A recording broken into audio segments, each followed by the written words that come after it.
JP astro ലൈഫിലേക്ക് എല്ലാവർക്കും സ്വാഗതം. ഇന്ന് നിങ്ങളുമായി പങ്കുവയ്ക്കുന്ന ഈ ചിങ്ങമാസത്തിലെ 15-ാം തീയതി മുതൽ 21-ാം തീയതി വരെയുള്ള ഒരാഴ്ചത്തെ വാരഫലമാണ്.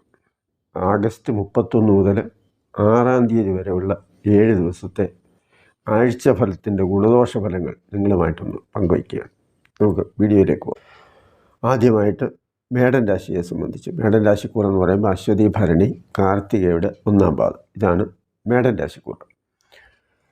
സൂര്യൻ മേടൻ രാശിക്കൂറുകാരെ സംബന്ധിച്ച് സൂര്യൻ വർഗോത്തമം ചെയ്ത് 5-ാം ഭാവത്തിലാണ്, അതായത് ചിങ്ങൻ രാശിയിലാണ് നിൽക്കുന്നത്. അപ്പോൾ സെപ്റ്റംബർ 4 മുതൽ ബുധൻ്റെയും ആദിത്യൻ്റെയും ഒരു ബുധരവിയോഗം എന്ന് പറയുമ്പോൾ നേരത്തെ തന്നെ പറഞ്ഞിട്ടുള്ളതാണ്, ഒരു വീഡിയോ ചെയ്തിട്ടുണ്ട്, നിപുണയോഗം. അപ്പോൾ ഉന്നത വിദ്യാഭ്യാസത്തിന് അത് വളരെയേറെ ഗുണം ചെയ്യുന്ന ഒരു യോഗമാണ്. അതുപോലെ മെഡിസിൻ പഠിക്കുന്നവർക്ക്, വൈദ്യകാരകൻ കൂടിയാണ് സൂര്യൻ, അപ്പോൾ മെഡിസിൻ പഠിക്കുന്നവർക്കും ഒരു നല്ല ഗുണാനുഭവം ഉണ്ടാകുന്ന ഒരാഴ്ചയാണ്. അതുപോലെ സന്താനങ്ങളുടെ വിദ്യാഭ്യാസത്തിൽ വളരെയേറെ മെച്ചമുണ്ടാകുന്ന ഒരു അവസരം കൂടിയാണ്. സന്താനങ്ങൾക്ക് വേണ്ടി കുഞ്ഞുണ്ടാകാൻ ആഗ്രഹിക്കുന്നവർക്ക്, കുട്ടികളില്ലാതെ വിഷമിക്കുന്നവരെ സംബന്ധിച്ച് അവർക്കും ഒരു നല്ല സമയം എന്ന് വേണം ഈ ആഴ്ച പറയാൻ. സെപ്റ്റംബർ 4 ശേഷം സൂര്യൻ കന്യരാശിയിൽ അംശകം ചെയ്ത് നിൽക്കുന്ന ഒരു സാഹചര്യം വരും. അപ്പോൾ അങ്ങനെ വരുമ്പോഴും, അതുപോലെ 6-ൽ സൂര്യൻ, 6-ാം ഭാവത്തിലാണല്ലോ സൂര്യൻ വരുന്നത് മേടൻ രാശിക്കൂറുകാർക്ക്, ചിങ്ങൻ രാശി എന്ന് പറയുന്നത്. അപ്പോൾ 6-ാം ഭാവത്തിൽ അല്ലെ 6-ാം രാശിയിൽ ചിങ്ങൻ ചാരവശ വരുന്നത് വളരെ നല്ലതാണ്. അപ്പോൾ സമ്പത്ത്, അതുപോലെ വിജയം, ഏത് കാര്യം തുടങ്ങിയാലും അത് വിജയത്തിലെത്തുന്ന കാര്യങ്ങൾ, അതുപോലെ യശസ്, പ്രശസ്തി, ഇങ്ങനെയൊക്കെയുള്ള കാര്യങ്ങൾ. അതുപോലെ 6-ാം ഭാവം ശത്രുസ്ഥാനം കൂടി ആയതുകൊണ്ട് ശത്രു ജേതാവായി, അതായത് ശത്രുതയുള്ളവരെ പരാജയപ്പെടുത്തി ശത്രുക്കളുമായി ഏറ്റുമുട്ടുകയാണെങ്കിൽ, അല്ലെങ്കിൽ ഏതെങ്കിലും തരത്തിൽ കേസോ വഴക്കോ മറ്റു കാര്യങ്ങളോ ഒക്കെ ഉണ്ട്, തർക്കമുണ്ടെങ്കിൽ അതിലൊക്കെ വിജയിക്കാൻ പറ്റുന്ന ഒരു ആഴ്ച കൂടിയാണ്. അതാണ് ശത്രു ജേതാവായി വരും എന്ന് പറയുന്നത്. പിന്നെ 3-ാം ഭാവത്തിലാണ് ചൊവ്വ നിൽക്കുന്നത്. അപ്പോൾ 3-ാം ഭാവത്തിലെ ചൊവ്വ എന്ന് പറയുമ്പോൾ അത് വളരെ ഒരു നല്ല കോൺഫിഡൻസ്, നല്ല ആത്മവിശ്വാസവും ധൈര്യവും അതുപോലെ ഒരു പ്രചോദനവും ഒക്കെ ലഭിക്കുന്ന ഒരു ഭാവമാണ് ഈ 3-ാം ഭാവം എന്ന് പറയുന്നത്. 2-ാം ഭാവത്തിലാണ് വ്യാഴം. അപ്പോൾ 2-ാം ഭാവത്തിൽ മേടൻ രാശിക്കൂറുകാരെ സംബന്ധിച്ച് ഇടവത്തിൽ നിൽക്കുന്ന വ്യാഴം എന്ന് പറയുമ്പോൾ 2 ധനപരമായും കുടുംബപരമായും ഒക്കെ മെച്ചമുണ്ടാകുന്ന ഒരു രാശി കൂടിയാണ്. അപ്പോൾ സമ്പത്ത്, സൽകീർത്തി, വിദ്യ, അതുപോലെ ഒരു മുഖപ്രസാദം, കുടുംബത്തിൽ ഒരു സന്തോഷവും ഐക്യവും നല്ല സമാധാനവും അങ്ങനെയൊക്കെ വരിക. അതുപോലെ തന്നെ 2-ാം ഭാവം എന്ന് പറയുമ്പോൾ വാക്കുകൂടിയാണ്. അപ്പോൾ എന്തെങ്കിലുമൊക്കെ കാര്യങ്ങൾ ആർക്കെങ്കിലും ചെയ്തു കൊടുക്കാമെന്ന് പറഞ്ഞിട്ടുണ്ട്, ഇല്ലെങ്കിൽ നമ്മൾ ഏതെങ്കിലും ഒരു വാക്ക് കൊടുത്തിട്ടുണ്ടെങ്കിൽ അതൊക്കെ നിറവേറ്റാൻ പറ്റുന്ന ഒരു സാഹചര്യം കൂടി, അതായത് വാക്ക് പാലിക്കാൻ പറ്റുന്ന ഒരു ആഴ്ച കൂടിയായിട്ട് വരുന്നു. അതുപോലെ മറ്റൊരു കാര്യമെന്ന് പറഞ്ഞാൽ, ഈ മേടൻ രാശിക്കൂറുകാരെ സംബന്ധിച്ച് വ്യാഴം 12-ാം ഭാവാധിപനാണ്. അപ്പോൾ അങ്ങനെ വരുമ്പോൾ 12-ാം ഭാവം എന്ന് പറഞ്ഞാൽ ചിലവിനെയും അന്യദേശവാസത്തെയും അങ്ങനെ പലതും സൂചിപ്പിക്കുന്നുണ്ട്. അപ്പോൾ 12-ാം ഭാവാധിപൻ 2-ൽ വരിക എന്ന് പറഞ്ഞാൽ ധനം നമുക്ക് ഇങ്ങോട്ട് ലഭിക്കുന്നത് പോലെ തന്നെ ഈ ആഴ്ച ചിലവും ഉണ്ടാകും എന്നുള്ളതിന് സൂചിപ്പിക്കുന്നുണ്ട്. പിന്നെ സ്ത്രീകളെ സംബന്ധിച്ച് ഈ ആഴ്ച അത്ര നല്ലതല്ല. കാരണം ശുക്രൻ നീചരാശിയിൽ നിൽക്കുന്ന ഒരു സാഹചര്യമാണ് കന്നി രാശിയിൽ ശുക്രൻ നിൽക്കുമ്പോൾ വരുന്നത്. അപ്പോൾ അതുകൊണ്ട് തന്നെ സ്ത്രീകളെ സംബന്ധിച്ച് അവർക്ക് പലതരത്തിലുള്ള സുഖക്കുറവും സന്തോഷക്കുറവും, അതുപോലെ എന്തെങ്കിലുമൊക്കെ ഒരു മാനസിക പ്രയാസങ്ങളും ഒക്കെ ഉണ്ടാകാൻ സാധ്യതയുള്ള ഒരു ആഴ്ച കൂടിയാണ്. സെപ്റ്റംബർ 2 വരെ ശുക്രൻ ഉച്ചരാശി അംശകത്തിലായതുകൊണ്ട്, അത് അംശകസ്ഥിതിയിലാണ് ഉച്ചരാശിയിൽ വരുന്നത്. അതുകൊണ്ട് തന്നെ ആഴ്ചയുടെ തുടക്കം 2-ാം തീയതി വരെ വളരെ കുഴപ്പമൊന്നുമില്ല, സന്തോഷത്തിനും അതുപോലെ തന്നെ നീചരാശിയുടെ അത്ര എഫക്റ്റ് ഉണ്ടാകത്തില്ല. പക്ഷേ 2-ാം തീയതിക്ക് ശേഷം സ്വാഭാവികമായിട്ടും അത്ര നല്ല ഒരു അനുഭവമായിട്ട് സ്ത്രീകൾക്ക് അനുഭവപ്പെടാനുള്ള സാധ്യത കുറവാണ്. ഈ ശനി 11-ലാണെങ്കിലും, ശനി 11-ാം ഭാവത്തിൽ നിൽക്കുക എന്ന് പറയുമ്പോൾ വളരെ മെച്ചം ഉണ്ടാകുന്നു. പിന്നെ ആഗമസ്ഥാനമാണല്ലോ, അതായത് ഇങ്ങോട്ട് ലഭിക്കുന്നതിനെ സൂചിപ്പിക്കുന്നതാണ് ഈ 11-ാം ഭാവം. പക്ഷേ മേടൻ രാശിയിൽ അംശകം ചെയ്ത് നിൽക്കുന്ന ഒരു സാഹചര്യമാണ് ഇപ്പോഴുള്ളത്. അപ്പോൾ അതുകൊണ്ട് തന്നെ അധികാരം കിട്ടും, പദവി കിട്ടും, അല്ലെങ്കിൽ അതുപോലുള്ള ഗുണങ്ങളൊക്കെ കിട്ടുമെങ്കിലും ലഗ്നത്തിൽ, അതായത് മേടൻ രാശിയിൽ അംശകത്തിൽ ശനി നിൽക്കുക എന്ന് പറയുമ്പോൾ ശാരീരികമായ പ്രശ്നങ്ങളും ക്ലേശവും അതുപോലെ തന്നെ എന്തെങ്കിലുമൊക്കെ ബുദ്ധിമുട്ടുകളും ഒക്കെ ഉണ്ടാകാനുള്ള ഒരു സാധ്യതയെ നമ്മൾ ചൂണ്ടിക്കാണിക്കേണ്ടി വരും. ഇനി നമുക്ക് ഇടവൻ രാശിയിലേക്ക് പോകാം. ഇടവൻ രാശിക്കൂർ എന്ന് പറയുമ്പോൾ കാർത്തിക 2, 3, 4 പാദങ്ങൾ, അതുപോലെ രോഹിണിയുടെ മകയിരം 1-2 പാദങ്ങൾ. അപ്പോൾ ഇതാണ് ഇടവൻ രാശിക്കൂർ.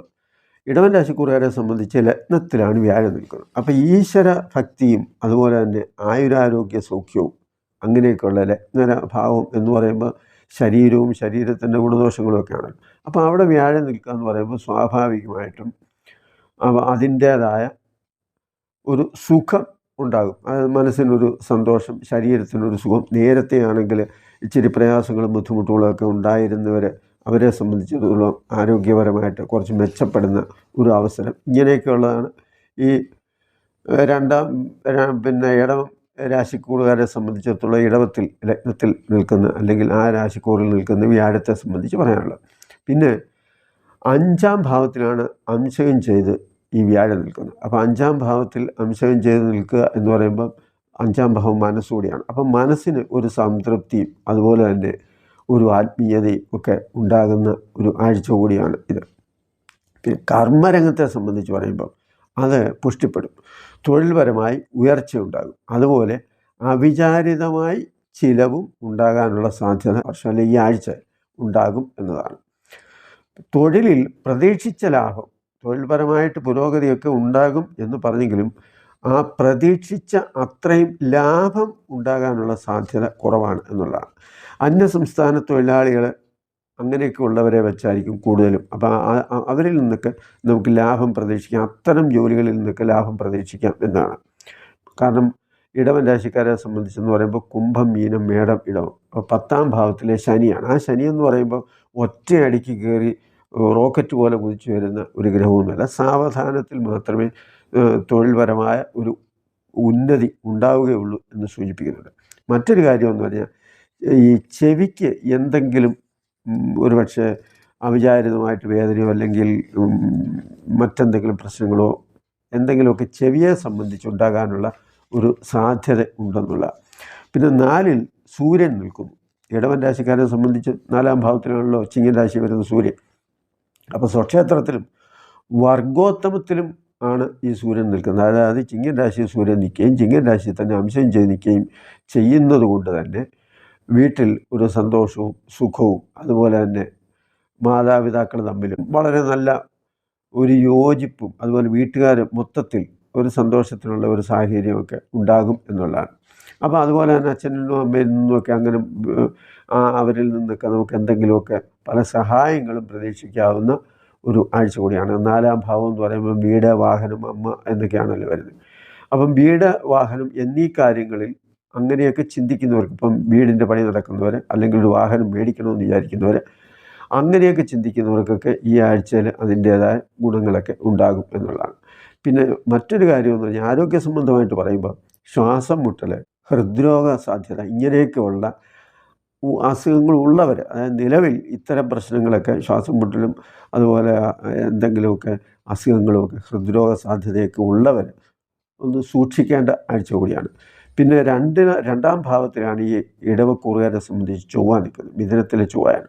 അപ്പോൾ 2-ാം ഭാവം എന്ന് പറയുമ്പം ധനപരമായ കാര്യങ്ങൾ, അതുപോലെ വാക്ക്, ഇങ്ങനെയൊക്കെയുള്ള കുടുംബം, ഇങ്ങനെയൊക്കെയുള്ള കാര്യങ്ങൾ. അപ്പോൾ കുടുംബത്തിൽ ഉള്ളവരുമായിട്ടൊക്കെ ചില വാക്ക് തർക്കങ്ങളോ ചില സംസാരങ്ങളോ ഒക്കെ ഉണ്ടാകാം. 1-ാമത്തെ കാര്യം. 2-ാമത്തെ കാര്യം സാമ്പത്തികമായിട്ട് 2-ലെ ചൊവ്വ എന്ന് പറയുമ്പം നമ്മൾ പ്രതീക്ഷിക്കുന്നത് പോലെയല്ല, അവിചാരിതമായ അധിക ചിലവുകൾ എന്ന് പറയാൻ ആവശ്യമില്ലാത്തതായിപ്പോയി എന്നൊക്കെ പിന്നീട് തോന്നാം. അല്ലെങ്കിൽ ചില വാശിപ്പുറത്തും അങ്ങനെയൊക്കെ ചിലവാക്കുന്ന ഒരു സാഹചര്യം വരാം. പിന്നെ സംസാര രീതി, ചൊവ്വ എന്ന് പറയുമ്പം അത് തർക്കിക്കാനും എതിർക്കാനും അല്ലെങ്കിൽ അംഗീകരിക്കാതിരിക്കാനും പോരാടാനും ഒക്കെ ഉള്ളൊരു മനോഭാവം സംസാരത്തിൽ കാണിക്കും. എന്ന് പറഞ്ഞാൽ ഞാൻ ഒട്ടും മോശമൊന്നുമല്ല എന്നുള്ള ഒരു രീതി. അതൊക്കെ ചിലപ്പോൾ മറ്റുള്ളവരിൽ ഒരു അസ്വാരസ്യവും അതുപോലെ ഒരു ചെറിയ ഒരു അകൽച്ചയ്ക്കുമൊക്കെ കാരണമാകാം എന്നുള്ളതാണ്. പിന്നെ മറ്റൊരു കാര്യമെന്ന് പറഞ്ഞാൽ നേരത്തെ ആരോടെങ്കിലും എന്തെങ്കിലുമൊക്കെ ചെയ്തു തരാം, അല്ലെങ്കിൽ എന്തെങ്കിലും സഹായം ചെയ്യാമെന്നോ അല്ലെങ്കിൽ വേറെ ഏതെങ്കിലും കാര്യങ്ങൾ സഹായിച്ചു കൊടുക്കാമെന്നോ ഒക്കെ പറഞ്ഞിട്ടുണ്ടെങ്കിൽ അതിനും വാക്ക് പാലിക്കാൻ ഉറപ്പൊന്നുമില്ലാത്ത, എന്ന് പറഞ്ഞാൽ ചൊവ്വയാണ്, വാക്ക് പാലിക്കാൻ പറ്റുന്ന ഒരു സാഹചര്യമൊന്നും ആയിരിക്കില്ല ഈ ആഴ്ച എന്നുള്ളതാണ് ഇടവൻ രാശിക്കൂറുകാരെ സംബന്ധിച്ചിടത്തോളം. പിന്നെ കച്ചവടക്കാരായിട്ടുള്ളവർ, എന്തെങ്കിലുമൊക്കെ പിന്നെ ബിസിനസ് നടത്തുന്നവർക്ക് നല്ല ഒരു ആഴ്ചയാണ് എന്നുള്ളതാണ്. ഈ മോശം എന്ന് പറയുന്നത് കൂടുതലും സ്ത്രീകൾക്കും അതുപോലെ പെൺകുട്ടികൾക്കുമാണ്. കാരണം നേരത്തെ പറഞ്ഞതുപോലെ ശുക്രൻ അത്ര നല്ല ഒരു അവസ്ഥയിലല്ലാത്തതുകൊണ്ട് തന്നെ സുഖക്കുറവുകളും ഉണ്ടാകും എന്നുള്ളതാണ്. പിന്നെ ആഴ്ചയുടെ തുടക്കം മുതൽ പകുതി വരെ കുഴപ്പമൊന്നുമില്ല, നല്ല അനുഭവങ്ങളും സുഖസൗകര്യങ്ങളും ഒക്കെ ഉണ്ടാകും എന്നുള്ളതാണ്. ഇനി മിഥുനൻ രാശിക്കൂറുകാരെ സംബന്ധിച്ച് നമ്മൾ പറയുമ്പോൾ, മിഥുനൻ രാശി എന്ന് പറയുമ്പോൾ മകയിരം, തിരുവാതിര, മകയിരത്തിൻ്റെ 3, 4 പാദങ്ങളും തിരുവാതിരയും പുണർദത്തിൻ്റെ 1, 2, 3 പാദങ്ങളും ചേരുന്നതാണ് മിഥുനൻ രാശിക്കൂറുകാർ. അപ്പോൾ ഈ ആഴ്ച മിഥുനൻ രാശിക്കൂറുകാരെ സംബന്ധിച്ച് പറയുമ്പം നല്ല ഉത്സാഹവും ബലവും ആത്മവിശ്വാസവും ഒക്കെ ഉണ്ടാകുന്ന ഒരു ആഴ്ചയാണ്. മൂത്ത സഹോദരങ്ങൾക്ക് നല്ല സമയമല്ല എന്ന് പറഞ്ഞാൽ, മൂത്ത ആളിന്, വീട്ടിലെ മൂത്ത ജ്യേഷ്ഠനോ ജ്യേഷ്ഠത്തിയോ ആരായാലും സഹോദരങ്ങൾക്ക് അത്ര ഒരു നല്ല ആഴ്ച അല്ല എന്നുള്ളതാണ്. രാഷ്ട്രീയ സാമൂഹ്യ പ്രവർത്തനം നടത്തുന്നവർക്ക്, സാമൂഹ്യ പ്രവർത്തകരായിട്ടുള്ളവർക്കും രാഷ്ട്രീയ പ്രവർത്തകരായിട്ടുള്ളവർക്കുമൊക്കെ ഈ ആഴ്ച ഒരു വലിയ കുഴപ്പമില്ലാത്ത നല്ല ഒരാഴ്ചയാണ്.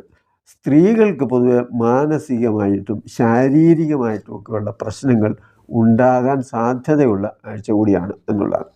പിന്നെ ചൊവ്വയെ സംബന്ധിച്ച് പറയുമ്പോൾ പല കാര്യത്തിലും തടസ്സമുണ്ടാകാം എന്നുള്ളതാണ്. കാരണം മിഥുനത്തിലാണ് ചൊവ്വ നിൽക്കുന്നത്. അപ്പോൾ പങ്കാളിയുമായിട്ട്, മിഥുനത്തിലെ ചൊവ്വ എന്ന് പറയുമ്പോൾ 7-ാം ഭാവത്തിലും 8-ാം ഭാവത്തിലൊക്കെ ചൊവ്വയ്ക്ക് ദൃഷ്ടി വരും. അപ്പോൾ അങ്ങനെ വരുമ്പോൾ പങ്കാളിയുമായിട്ട് എല്ലാ കാര്യങ്ങളും ഒന്നും യോജിച്ചു പോകാൻ പറ്റത്തില്ല, പല കാര്യത്തിലും അഭിപ്രായ വ്യത്യാസം നിലനിൽക്കും എന്നുള്ളതാണ് ഒന്ന്. സന്താനങ്ങൾക്കും അതുപോലെ നല്ല ഒരു ആഴ്ച അല്ല. ബുദ്ധിപരമായ പല തീരുമാനങ്ങളും അത്ര വലിയ ഗുണമൊന്നും, പ്രതീക്ഷിക്കുന്നത് പോലുള്ള ഗുണമൊന്നും ലഭിക്കാതെ പോകുന്നു എന്നുള്ളത്. 12-ൽ വ്യാഴം നിൽക്കുന്ന ഒരു സാഹചര്യത്തിൽ മിഥുൻ രാശിക്കൂറുകാരെ സംബന്ധിച്ചിടത്തോളം ഇടവത്തിലെ വ്യാഴം 12-ലാണല്ലോ. അപ്പോൾ അതുകൊണ്ട് തന്നെ അവരെ സംബന്ധിച്ചിടത്തോളം ഈശ്വരാധീനം കുറയുന്ന ഒരു ആഴ്ച കൂടിയാണ്. എന്നാൽ 4-ൽ കന്യരാശിയിൽ അംശകം ചെയ്താണ് വ്യാഴം നിൽക്കുന്നത്. അതുകൊണ്ട് തന്നെ വീട്ടിൽ അത്ര വലിയ പ്രശ്നങ്ങളൊന്നും ഉണ്ടാകാനുള്ള സാധ്യതയില്ല. ഒരു നല്ല അന്തരീക്ഷവും അതിൻ്റേതായ ചില ഗുണങ്ങളും അതിൻ്റേതായ സന്തോഷവും ഒക്കെ ഉണ്ടാകും. പിന്നെ വീട് പണിയൊക്കെ ആരംഭിച്ചവർക്ക് അതൊക്കെ മുന്നോട്ട് പോകാനൊക്കെ സാധിക്കും എന്നുള്ളതാണ്. അതുപോലെ ഓണത്തിന് മുമ്പ് പാല് കാച്ചാനൊക്കെ ആഗ്രഹിച്ചിരുന്നവർക്കൊക്കെ എങ്ങനെയെങ്കിലുമൊക്കെ അതൊന്ന് പൂർത്തീകരിക്കാനുള്ള ഒരു സാഹചര്യവും അതിനുള്ള അവസരവും അതിനുള്ള വഴിയുമൊക്കെ ചിലപ്പോൾ ഉണ്ടായെന്ന് വരും.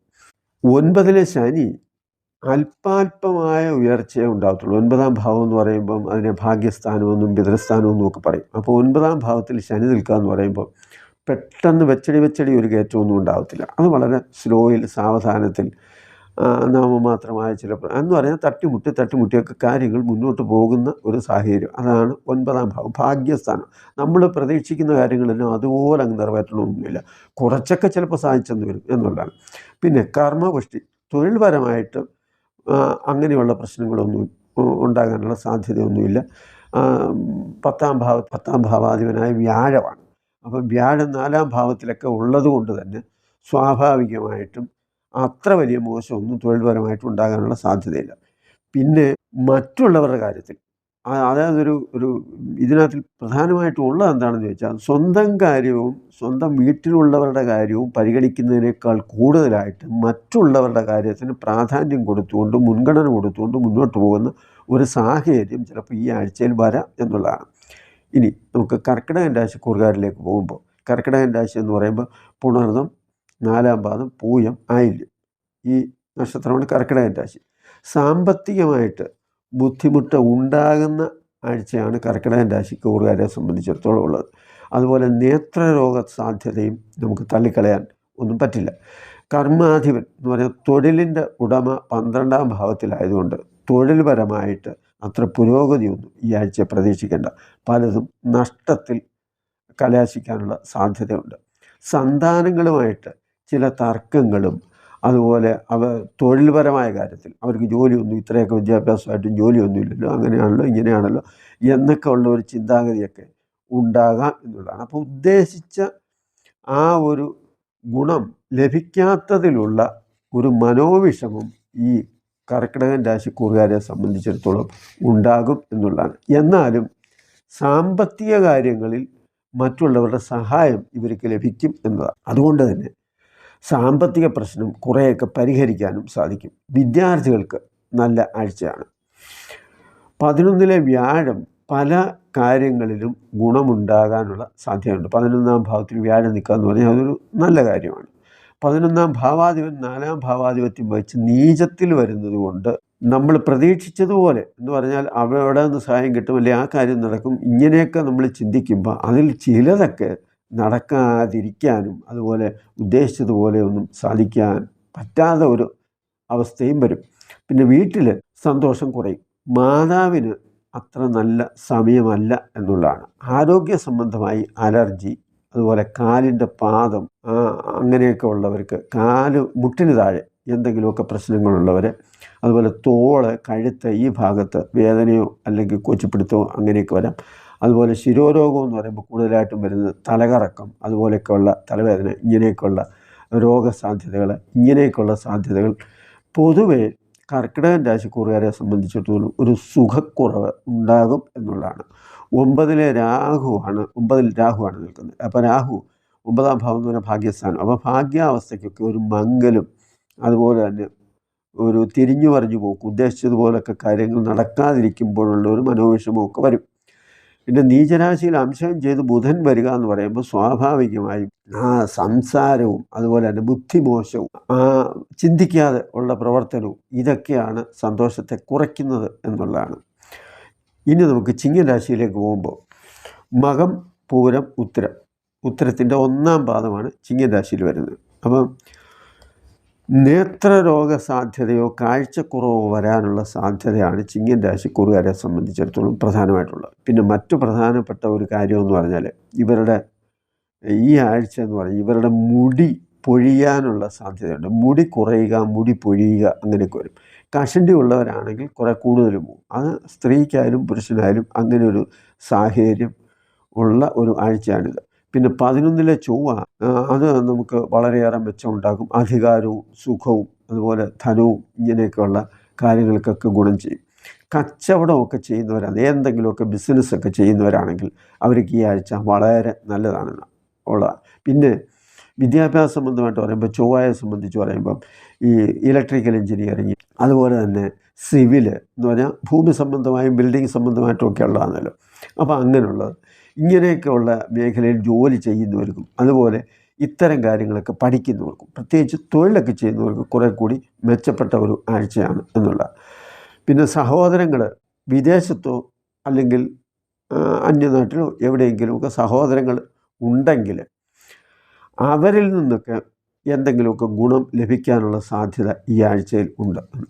10ലെ വ്യാഴം സ്വന്തമായ അധ്വാനിച്ച് ലാഭം ഉണ്ടാക്കുന്നത്, അതായത് സ്വന്തം പ്രവൃത്തിയിൽ വളരെയേറെ മെച്ചമുണ്ടാവുകയും അതിൽ നിന്ന് ലാഭം ഉണ്ടാക്കാനും കർമ്മരംഗം കുറേ കൂടി മെച്ചപ്പെടുത്താനും തൊഴിൽപരമായിട്ടൊക്കെ കുറേ മെച്ചമുണ്ടാകാനും ഒക്കെയുള്ള സാധ്യത ഉള്ള ഒരു ആഴ്ച കൂടിയാണ്.